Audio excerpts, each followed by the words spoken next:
Dans ce chapitre, nous allons nous occuper de la fonction logarithmique. Et avant de me lancer dans l'explication, permettez-moi de vous avertir qu'une bonne connaissance des logarithmes est essentielle pour comprendre ce chapitre, MM, n'est-ce pas?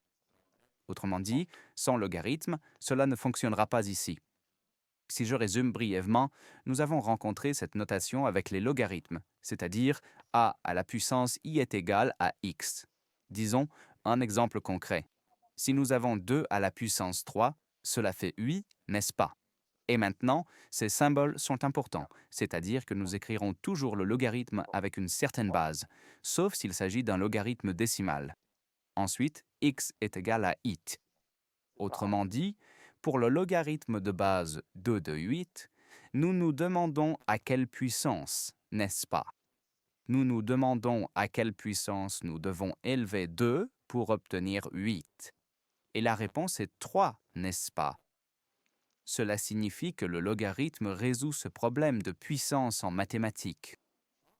Bon, et maintenant nous allons aborder la fonction logarithmique. Mais d'abord, rappelons-nous quelles fonctions nous avons déjà rencontrées jusqu'à présent. C'est-à-dire, nous avons rencontré la fonction puissance, comme ceci. Fonction puissance. Et nous avons dit, n'est-ce pas, qu'elle est étroitement liée à la fonction racine. De quoi s'agit-il? Oui, la fonction racine, n'est-ce pas? Non, je vais faire comme ça. La fonction racine est inverse. Comment le montrer? Comme ça. Et elle est inverse. La fonction racine est la fonction inverse de la fonction puissance. Ensuite, nous avons également découvert la fonction exponentielle.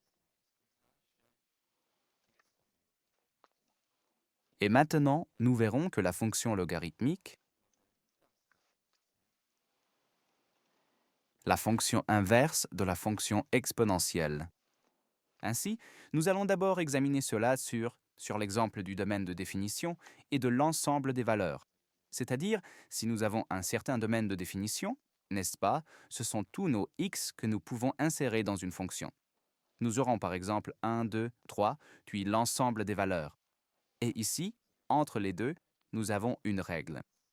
Une fonction exponentielle a à la puissance x, c'est-à-dire, si nous insérons ici seulement x, nous obtenons l'ensemble des valeurs. Si nous insérons 0, n'importe quoi à la puissance 0 est toujours 1, puis a à la puissance 1 est a à la puissance 2 est a au carré, et a à la puissance 3 est évidemment a au cube. Et la fonction logarithmique. Autrement dit, si la fonction exponentielle allait dans cette direction, c'est-à-dire de l'ensemble de définitions vers l'ensemble des valeurs, la fonction logarithmique ira maintenant dans la direction opposée, c'est-à-dire ce sera son inverse. On écrit alors f à la puissance moins 1x, ce sera la fonction logarithmique. Avec la base ax. Voyons cela avec un exemple. Disons, au début, nous avons une fonction exponentielle donnée. Maintenant, nous devons faire l'inverse.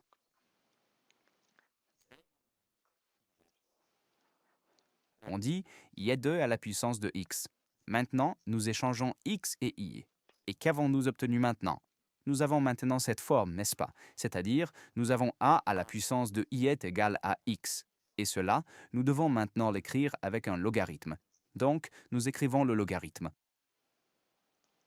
La base de la puissance sera la base du logarithme, puis x, n'est-ce pas, est égal. C'est donc maintenant la fonction inverse, c'est-à-dire que le logarithme de base de x est la fonction inverse de la fonction exponentielle 2 à la puissance x. Regardons le graphique dans Desmos, c'est-à-dire ici nous avons la fonction f de x qui est logarithmique et nous pouvons changer ce a, n'est-ce pas? Maintenant, dans notre exemple, la base. Ce a ici en bas est 2. Eh bien, et comme nous pouvons le voir, si nous changeons ce a, nous avons encore un point caractéristique, à savoir le point 1, 0. C'est un point qui se trouve sur l'axe des abscisses, n'est-ce pas? Et toutes les fonctions logarithmiques passent par ce point. Pourquoi? Eh bien parce qu'avec la fonction exponentielle, n'importe quoi à la puissance 0 est toujours 1. C'est-à-dire, quand nous insérons x, nous obtiendrons toujours a, nous obtiendrons toujours 1 ou bien je devrais le dire un peu différemment. Si je dessine ici à côté la fonction exponentielle. Donc, c'est la fonction a à la puissance x, n'est-ce pas? Quand j'insère x, 0, j'obtiendrai toujours 1. Cela signifie que l'inverse, n'est-ce pas, se reflète à travers la bissectrice des cadrans impairs, que c'est alors le point 1, 0. J'espère que je ne vous ai pas trop embrouillé. Donc, encore une fois, quand je vais insérer dans la fonction exponentielle x0, alors j'obtiendrai 1, car n'importe quoi à la puissance 0 est toujours 1.